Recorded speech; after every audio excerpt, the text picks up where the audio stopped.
भाईजान, डर मत। आज भी कुछ नहीं होगा। पिछले 3 साल से यही तो कर रहे हैं हम।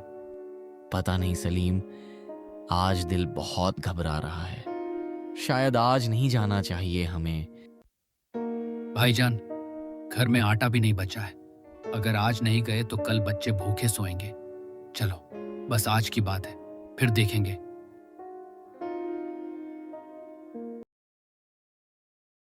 रहीम और सलीम दोनों बचपन के दोस्त शहर के बाहरी इलाके में बने पुराने कब्रिस्तान के पास एक छोटी सी बस्ती में रहते थे। दोनों की माली हालत बहुत खराब थी। न कोई पक्की नौकरी, न कोई और जरिया कमाई का।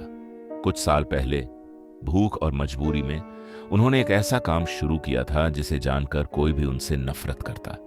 वो रात के अंधेरे में ताजी दफन हुई कब्रों को खोदकर मुर्दों के साथ दफनाए गए गहने, कीमती कपड़े और कभी कभी कफन तक चुरा लेते थे और उन्हें शहर के एक बेईमान सुनार को बेच देते थे।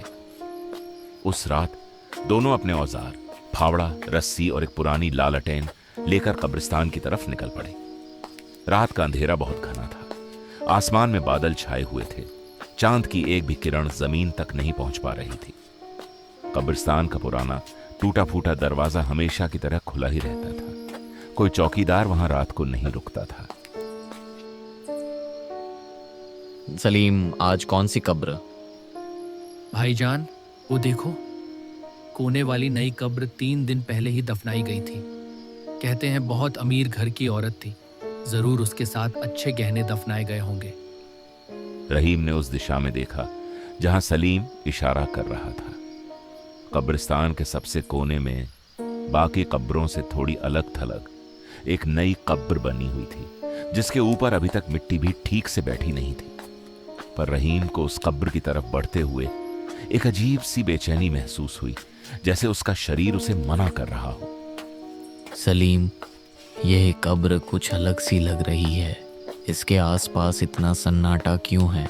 बाकी जगह तो झिंगुर बोल रहे हैं, पर यहाँ बिल्कुल शांति है। भाईजान, डर मत।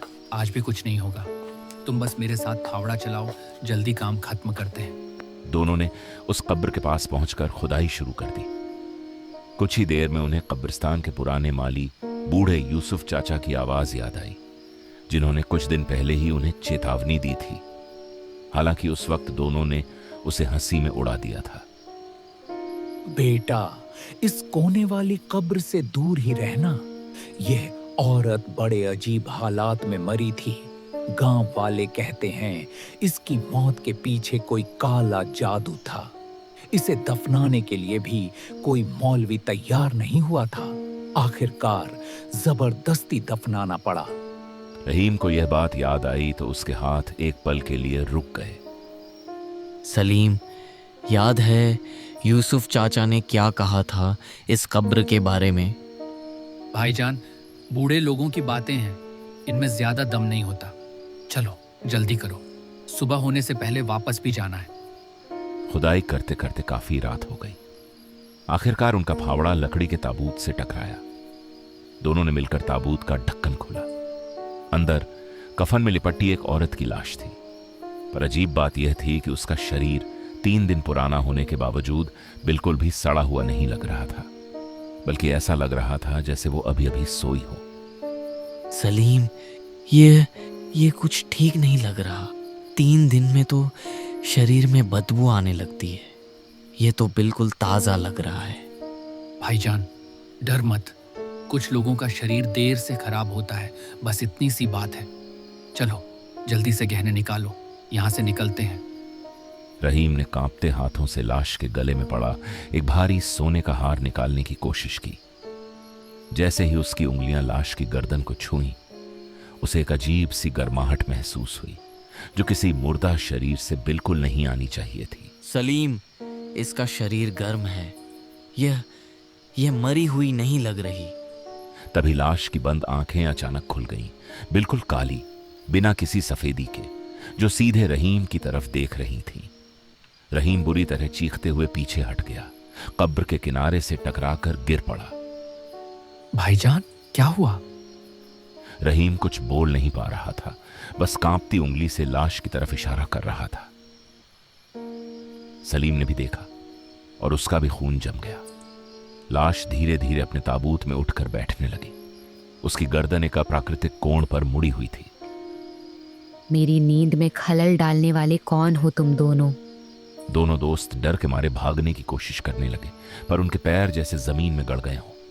भाईजान भागो, जितनी तेज भाग सको भागो। दोनों दोस्त अपनी पूरी ताकत लगाकर कब्रिस्तान के दरवाजे की तरफ भागे। पीछे से उस लाश की भयानक चीख और उसके ताबूत से बाहर निकलने की आवाज सुनाई दे रही थी।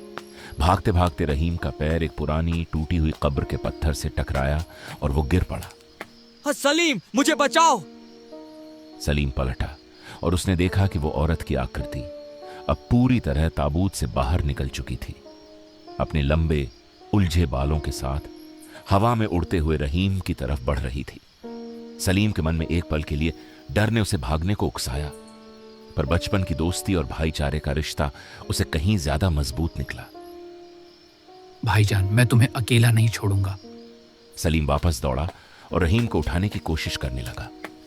तभी उसे याद आया कि उसकी अम्मी ने उसे एक ताबीज दिया था जिसमें कुरान की एक आयत लिखी हुई थी, यह कहकर कि मुसीबत के वक्त इसे अपने पास रखना। सलीम ने अपनी जेब से वो ताबीज निकाला और उसे रहीम के हाथ में पकड़ाकर कांपती आवाज में आयत उल कुर्सी पढ़नी शुरू कर दी, जो उसे बचपन में उसके अब्बू ने सिखाई थी। अल्लाहु ला इलाहा इल्ला हुवल हय्युल कय्यूम। भाईजान, तुम भी पढ़ो मेरे साथ। रहीम ने भी कांपती आवाज में टूटे फूटे शब्दों में वही आयत दोहरानी शुरू कर दी। जैसे ही दोनों ने मिलकर यह पढ़ना शुरू किया, वो आकृति एक भयानक चीख के साथ ठिठक गई, जैसे उसे किसी अदृश्य ताकत ने रोक दिया हो। यह शब्द मुझे तकलीफ पहुंचा रहे हैं। रुक जाओ। दोनों दोस्त कांपते लड़खड़ाते हुए एक दूसरे का सहारा लेकर आयत पढ़ते हुए कब्रिस्तान के दरवाजे की तरफ बढ़ने लगे। पीछे वो आकृति गुस्से में चीखती रही, पर उनकी तरफ आगे नहीं बढ़ पाई, जैसे कोई अदृश्य दीवार उसे रोक रही हो। आखिरकार हांफते हुए कांपते हुए दोनों दोस्त कब्रिस्तान के मुख्य दरवाजे से बाहर निकल गए। जैसे ही वो सीमा से बाहर हुए, पीछे से आ रही सारी डरावनी आवाजें एकदम शांत हो गईं, जैसे किसी ने रेडियो बंद कर दिया हो। दोनों जमीन पर बैठकर हांफने लगे। उनके शरीर से पसीना छूट रहा था, हाथ पैर अभी भी कांप रहे थे।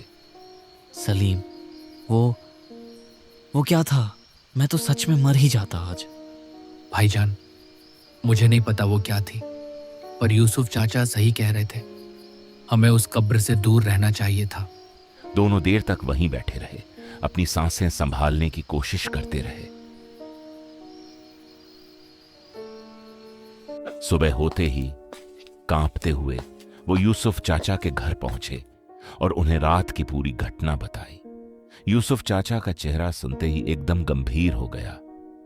मैंने तुम्हें पहले ही आगाह किया था बच्चों। वो औरत जिसकी कब्र तुमने खोदी, उसका नाम जुबैदा था। कहते हैं वो अपने ही घर वालों की साजिश का शिकार हुई थी। उसे जिंदा दफनाए जाने की हद तक प्रताड़ित किया गया, यह कहकर कि वो कोई जादू टोना करती है, जबकि सच्चाई ये थी कि उसके पति की दूसरी बीवी उससे जलती थी और उसने यह झूठा इल्जाम लगाया था। हे अल्लाह, तो क्या यह उसी का बदला था? हाँ बेटा, उसकी मौत इतने अन्याय और तड़प में हुई कि उसकी रूह को चैन नहीं मिला।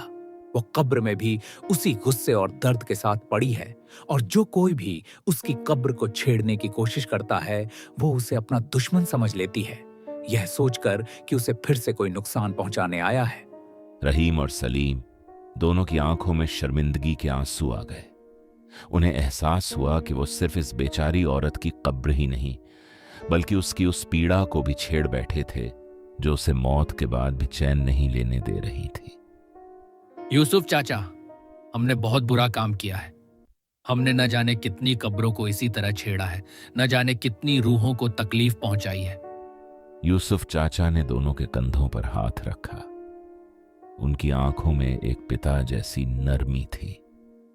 बेटा, गलती हो जाना इंसान की फितरत है, पर उस गलती को पहचान कर सुधरना, यही असली इंसानियत है। अगर तुम दोनों सच में तौबा करना चाहते हो तो आज ही अल्लाह से माफी मांगो और जिन कब्रों को तुमने छेड़ा है उनके लिए दुआ करो, उनकी मगफिरत के लिए। उस दिन रहीम और सलीम ने मस्जिद जाकर सच्चे दिल से तौबा की।